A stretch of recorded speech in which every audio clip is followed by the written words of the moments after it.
What's up guys, welcome back to Inter Talks, as always brought to you by SempreInter.com and Inter destroying clubs since 1908. Before I start off this video, just wanted to say any support is appreciated by you guys, so please like and subscribe below or up here.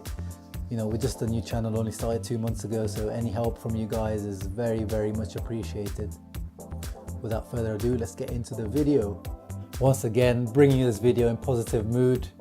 Another win in the league, 7 in a row, and this one was probably the best one of them. Winning away at Lazio in very convincing fashion, dominating the game, 3-0. You know, we just showed people why we made 4th place and Lazio didn't. A lot of people thought, oh, Inter got lucky last season, they just about made it, Lazio deserved to be in the Champions League. But as we're proving this season in the Champions League, we deserve to be there. We're second in the Champions League group. Lazio probably wouldn't be there, and yesterday we completely outclassed them in their own home, and we didn't need any last minute Vecino equalizers this time, did we? Looking at some of the match statistics, you can see why we dominated that game. Possession wise, it was 60% to Inter against Lazio's 40, which is very surprising. Usually Inter, when we play away against big teams, we prefer not to have the ball and play on the counter, but this time we completely took control of the game by the scruff of the neck, mainly thanks to Marcelo Brozovic, and we also kept their talisman Milinkovic-Savic, the sergeant, very quiet. We had 7 shots on target compared to Lazio's 4, once again outclassing them in that regard. 86 pass percentage completed compared to Lazio's 81%, again showing we didn't give away the ball too much and kept it neat and tidy. Let's dive into the player ratings given out by SempreInter.com as always. Starting off with the goalkeeper, of course, Samir Handanovic, Batmanovic, 7.5, I agree. On the right, Sime Vršalko, once again, he's hitting his top physical form, as you can see, finally after that initial injury when he first joined us. And once again, as I said last time, you can see he's a clear upgrade on D'Ambrosio in terms of crossing. Every time he crosses, it's pretty much ending up on target or in a danger area where the opponents have to clear it. It's a day and night difference between him and D'Ambrosio, especially offensively speaking. Had a bit of a rough time in the first half defending wise, but again showed his solidity and probably was one of the front runners to be man of the match. Joao Miranda and Milan Skriniar as centre-back. I always like to speak about the centre-backs as a pair. I don't like to have too much individuality placed on them, because I feel like the whole defensive unit, really the full back 4, back 5 really are one unit. And in terms of Skriniar and Miranda, they have that partnership that they built over the last season, and it's still there. They can still play with each other really well. Miranda, with his experience, bailed us out in the first half with the Immobile's chance where his slide tackle pretty much saved a goal. And as always, he's a bit sloppy on the ball. On the left, Azabob Asamoah, showing some signs of returning to good form. Matías Vecino, as Sunit says, the Olimpico seems to bring out something special in him. Of course, he scored the all-famous Champions League goal last year. And even today, against Lazio, he was amazing. Box to box, he's the epitome of box to box. His engine on him is amazing. Stamina-wise, he's up there with some of the great players out there. Of course, on the ball, sometimes his quality is lacking. Even had some goal-scoring chances today, which probably should have taken, but 7, I agree. Next to him, of course, Mr. Crocodile, Epic Brozovic. Probably, I would say, my man of the match. 7.5, I fully agree. Took the game by the scruff of the neck. We controlled the game thanks to him. He was playing in that deep-lying playmaker role in a 4-3-3, and he's really growing into that. And moving on to Joao Mario, or as I call him, Joao Mozzarella, because of how softly he shoots and plays when he plays for Inter anyway. Given a second chance by Spalletti, to the surprise of everyone, and he performed well, I must say. I was one of his big critics last season. I really disliked his attitude and his body language on the pitch. And of course his comments in the summer where he said, I don't want to return to Italian football, my time at Inter is over, didn't go down well with me. But as Brozovic proved last season, you can never count a player out completely whilst he's at the club. There's always a way to turn it around.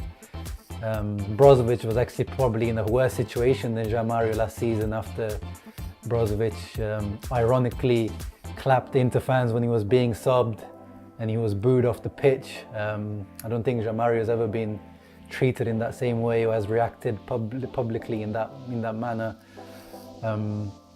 It's just his performances and attitude weren't up to standard. He showed why he's an important piece in this Inter puzzle for Spalletti, because when Radja's not there, we miss that dynamism and mobility in midfield, and Borja Valero definitely can't provide that.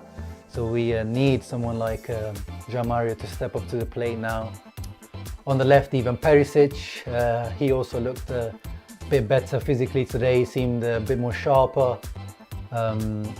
Was up and down the wing the whole match. Was dangerous when he got the ball. Could have made some better decisions. But I agree with the 6 rating from Sunit. On the right hand side, Matteo Politano returns to his native home, Rome. This boy just keeps growing into this role on the right hand side, keeping Candreva out of the starting 11, and for good reason. 7, I agree. You know, I'm out here wearing this hoodie because it's fucking freezing here in England. But you know what else is fucking freezing? Mauro Icardi's veins. This guy's ice cold. And you saw yesterday with his 2 goals. Moving on to the substitutes, Borja Valero, wise beard, came on. Lovely velvet assist to Icardi for the 3rd goal. Great impact on the pitch, coming on for a tiring Joao Mario, who obviously wasn't used to playing a proper match in a long time. As always, great attitude from Borja, not much you can ask more from him, from his aging legs. Gagliardini and Keita Balde would have been disappointed not to start. A lot of people had them in the starting 11 before the match. Well, Spalletti's decision clearly paid off. Only had a few minutes and didn't really make an impact. Luciano Spalletti, our coach, 6.5. I could have stretched that to a 7 maybe. You know, he's finally learned that it's not 4-2-3-1, be it or end all. This season he's learning that, you know, this team doesn't have to force the 4-2-3-1 formation, especially when Radja's not there. We can't force it. It's not a everyday 4-2-3-1. Yeah, overall, definitely for me, that was the best performance that we've had this season. Let me know in the comments below, guys. Do you think that was the best performance that we've had this season? Moving on to our upcoming match, which is against Genoa on Saturday at the San Siro. I'm expecting a lot of rotation from Spalletti, because of course after that match we have Barcelona coming to the Meazza Stadium, and that is a really important match for our Champions League campaign.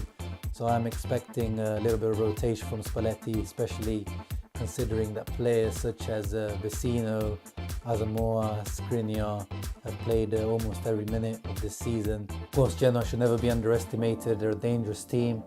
The 10th in the Serie A. They've had a decent start to this campaign. Of course, up front they've got Piatek.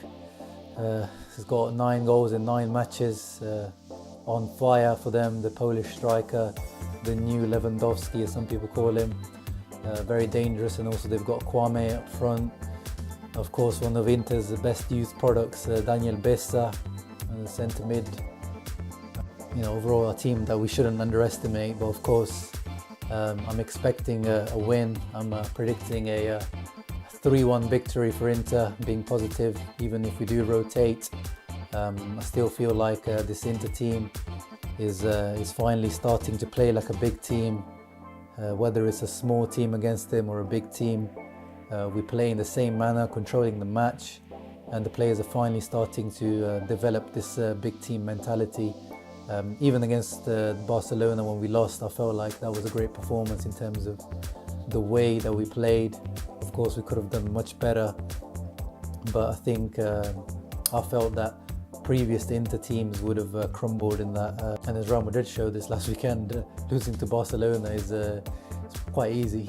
But yeah, that's it for today, guys. It was a short one. Hope you're enjoying these videos. Hope you're enjoying Inter's winning streak, because I am. Hopefully we continue. Looking forward to Anthony's review coming next. Please comment and subscribe and like. Very much appreciated, guys.